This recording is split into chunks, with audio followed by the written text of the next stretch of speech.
આ વર્ષનું બજેટ 476.76 કરોડ રૂપિયાના ખર્ચ સાથે અને 680.43ની સિલક સાથેનું બજેટ છે. આ વર્ષે મેઇન 3 ફ્લાયઓવર, એક સનાથલ ઓવરબ્રિજ, રેલવે ઓવરબ્રિજ અને રણાસર રેલવે ઓવરબ્રિજ, આ 2 ઓવરબ્રિજની સાથે સાથે વૈષ્ણવદેવીનો ફ્લાયઓવર બ્રિજ બનાવવાનું નક્કી કરવામાં આવેલું છે. 3 બ્રિજની સાથે હાઉસિંગ પ્રોજેક્ટમાં 1500 નવા ઈડબ્લ્યુએસ મકાનો બનાવવાના, સાથે સાથે ચાલુ યુનિટ એક એમઆઈજી અને એલઆઈજી 566 એમઆઈજી અને 308 એલઆઈજી યુનિટ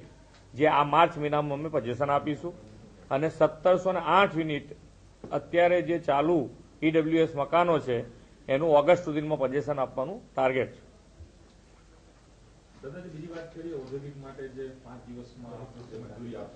હા, એટલે કે જેનું ટાઇટલ ક્લિયર ટાઇટલ ક્લિયરની સાથે સાથે જોઈતા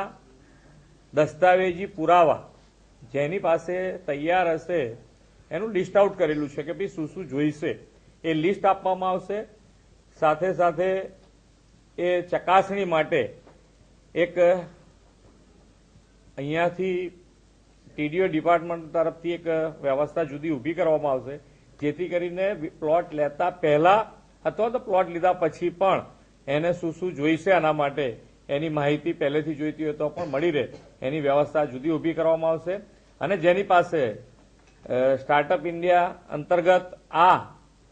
સેલ એટલે કે ઔદ્યોગિક માટે કોઈ પણ પ્લોટ લીધા પછી એને 5 જ દિવસમાં મંજૂરી મળી જાય એ હેતુથી આ શરૂ કરવામાં આવી રહ્યું છે. બજેટમાં ઘટાડાનું તો કોઈ એની અંદર અમારી પાસે કોઈ એવી સર્વિસીસ નથી કે જેમાં કોઈને નાની મોટી તકલીફ પડે, પણ મોટો ખર્ચો કદાચ મારા ધ્યાન ઉપર છે ત્યાં સુધી કે ગઈ વખત અમે બ્રિજો લેવાની વાત હતી, એ બ્રિજ ગઈ વખતે અમે શરૂ નથી કરી શક્યા, પણ આ વખતે 3 બ્રિજ 6 મહિનાની અંદર 2 બ્રિજ જે રેલવે ઓવરબ્રિજ છે એ શરૂ થઈ જાય અને વૈષ્ણવદેવી વાળો જે બ્રિજ છે એ નેશનલ હાઈવે ત્યાંથી ક્રોસ થાય છે, એટલે સરકાર સાથે પરામર્શમાં રહી અને એ બ્રિજ જેટલો બને એટલો ઝડપથી સ્ટાર્ટ થાય એનો આ વખતે પ્રયત્ન કરીશું. 150 કરોડનું આ વખતે બજેટ એના માટે ફાળવેલું છે. અંતર્ગત જેમ અમદાવાદ કોર્પોરેશનમાં જે સ્કૂલો ચાલે છે એવી જ રીતે ગામડાઓમાં ચાલતી સ્કૂલો માટે સ્માર્ટ લર્નિંગ પ્રોજેક્ટ અંતર્ગત જેને એલસીડી કે જે ટીવીઓ જોઈતા હશે એના માટે જેની જરૂરિયાત મુજબ અમે એ ટીવી પૂરા પાડીશું.